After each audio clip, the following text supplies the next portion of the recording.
مصر کے اندر حضرت موسیٰ علیہ السلام نے ایک کبتی کو تھپڑ مار دیا تھا۔ قرآن مجید کے دامن میں یہ واقعہ موجود ہے۔ تو آپ کی جلالت اور آپ کے زور کی تاب نہ لاتے ہوئے وہ وہیں ڈھیر ہو گیا اور اس کی موت واقع ہو گئی۔ تو مصر کے حالات کشیدہ ہو گئے اور حضرت موسیٰ علیہ السلام کو مصر چھوڑنا پڑا۔ تو وہ شہر مدین کی جانب جا رہے تھے کہ راستے کے اندر ایک کنواں تھا، وہاں کچھ لوگ اپنے جانوروں کو پانی پلا رہے تھے۔ تو حضرت موسیٰ نے دیکھا کہ دو پردہ دار خواتین ہیں، وہ اپنے جانوروں کو ایک سمت لیے کھڑی ہیں۔ سمجھ گئے کہ مردوں کے ہجوم میں آنا نہیں چاہ رہی، ان کا حیا مانے ہے۔ تو آگے بڑھے اور ان کے جانور ہانکے اور ان کو سیراب کیا اور پھر ان کی جانب ہانک دیے۔ وہ واپس گئیں اور اپنے والد بزرگوار سے کہا کہ ایک سال نوجوان جس کی آنکھوں میں شرم و حیا تھا، اس نے ہمارے ساتھ یہ مہربانی کی۔ تو ان کے والد گرامی نے کہا کہ جاؤ اس کو بلا کے لاؤ۔ قرآن مجید میں اس کا ذکر کیا گیا۔ فجاءتہ احداہما تمشی علی استحیاء، ان میں سے ایک خاتون حیا میں سمٹی ہوئی حاضر ہوئی۔ اس نے کہا کہ ہمارے والد گرامی آپ کو بلاتے ہیں، آپ نے ہمارے ساتھ جو مہربانی کی ہے اس کا وہ اجر دینا چاہتے ہیں۔ تو حضرت موسیٰ علیہ السلام ان کے ساتھ چلے گئے، اور جب گئے تو یہ گھر تھا حضرت شعیب علیہ السلام کا، اور یہ صاحبزادیاں حضرت شعیب علیہ السلام کی تھیں۔ تو اس خاتون کا شرم و حیا کے ماحول میں حضرت موسیٰ علیہ السلام کو یہ کہنا اور چل کے اس انداز سے آنا، قرآن نے اس کی حکایت بیان کی ہے۔ تو خدا کو پسند ہے کوئی خاتون حیا کے ماحول میں آئے تو اللہ اس کی آمد کو اور اس کے آنے کو قرآن کا عنوان بنا دیتا ہے اور قرآن کی حکایت بنا دیتا ہے کہ جو خاتون حیا کے جوہر کی مالکہ ہو وہ اللہ کو کتنی اچھی لگتی ہے۔ اللہ اکبر۔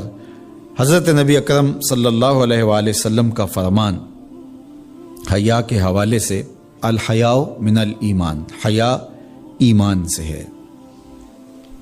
تو جتنے بھی ایماندار لوگ ہیں وہ پھر حیا کے جوہر سے مزین ہوں گے، مالا مال ہوں گے۔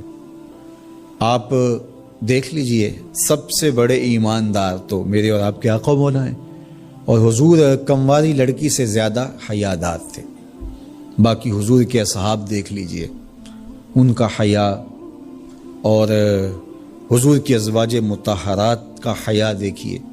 ام المومنین حضرت عائشہ رضی اللہ تعالی عنہا فرماتی ہیں کہ حضور کا جب وصال ہوا اور حضور میرے حجرے میں دفن ہوئے تو میں جب حضور کی قبر انور پہ جاتی تو معمولی چادر اوڑھ کے چلی جاتی، اس خیال سے کہ میرے شوہر ہیں۔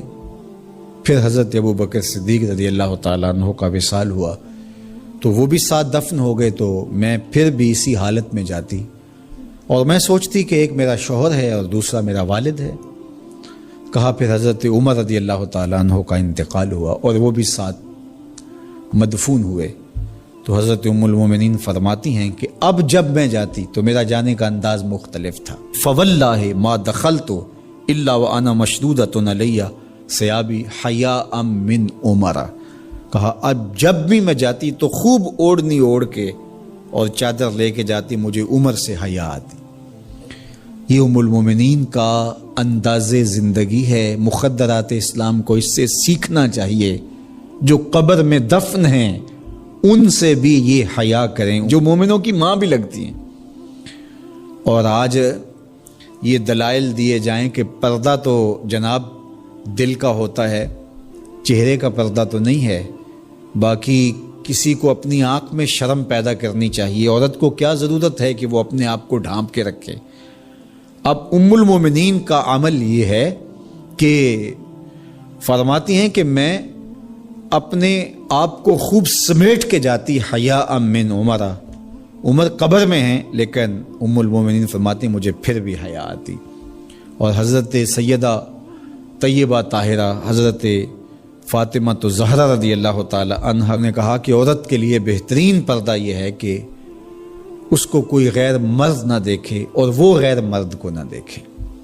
تو جب یہ ہمارا دین ہمیں سکھاتا ہے اور حیا کا یہ سبق دیتا ہے، بڑوں سے حیا کرنے کی تلقین کی گئی، اللہ سے حیا کرنے کی، اس کے رسول سے حیا کرنے کی تلقین کی گئی۔ صحابہ فرماتے ہیں بعض اوقات ہم کچھ پوچھنا چاہتے ہوتے تھے اور حضور کے حیا کی وجہ سے ہم ایک عرصہ تک وہ بات نہیں پوچھ پاتے تھے۔ آج دادا کے سامنے بچے جس طرح بات کرتے ہیں اور جس طرح بچوں سے حیا کا جوہر ختم ہو گیا ہے اور اس کو وہ تہذیب نو کا کرشمہ سمجھتے ہیں اور جدید دور کی کرامت سمجھتے ہیں، یہ دور جدید کی کرامت نہیں ہے، یہ جاہلیت ہے۔ بڑوں کا احترام اور بڑوں کی عزت یہ زندگی کا جمال ہے۔